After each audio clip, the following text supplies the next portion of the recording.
ఈ ఏడాది థియేటర్స్లో భారీ బ్లాక్ బస్టర్ హిట్గా నిలిచిన చిత్రాల్లో ఒకటి ఓజీ. పవన్ హీరోగా నటించిన ఈ చిత్రం విడుదలకు ముందు ఏ రేంజ్ హైప్ని క్రియేట్ చేసుకుందో మనమంతా చూసాం. సాధారణంగా భారీ అంచనాలతో వచ్చే సినిమాలు వాటిని అందుకోవడం విఫలమవుతూ ఉంటాయి. కూలీ చిత్రం అందుకు ఉదాహరణ. ఓజీ కూడా అలాగే అవుతుందని అంతా అనుకున్నారు, కానీ ఈ సినిమా అభిమానులను ఒక రేంజ్లో అలరించింది.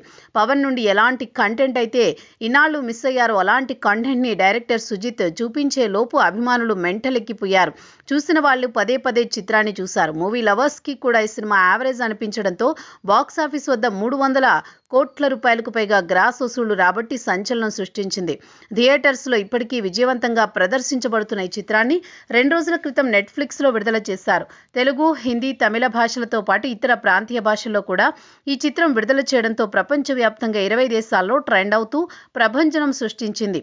వాటిల్లో 8 దేశాల్లో టాప్ 1 స్థానంలో ట్రెండింగ్ అవుతుండగా పాకిస్తాన్, బంగ్లాదేశ్ వంటి దేశాలు కూడా ఉండడం గమనార్హం. వీటితో పాటు ఇండియా, మాల్దీవ్స్, మారిటస్, ఒమాన్, శ్రీలంక మరియు యునైటెడ్ అరబ్ ఎమిరేట్స్ వంటి దేశాలు కూడా ఉన్నాయి. ఈ 8 దేశాల్లో చిత్రం నెంబర్ 1 స్థానంలో ట్రెండ్ అవుతోంది. ఇక మిగిలిన 12 దేశాల్లో అత్యధిక శాతం టాప్ 5 లేదా టాప్ 3 స్థానాల్లో ట్రెండ్ అవుతోంది.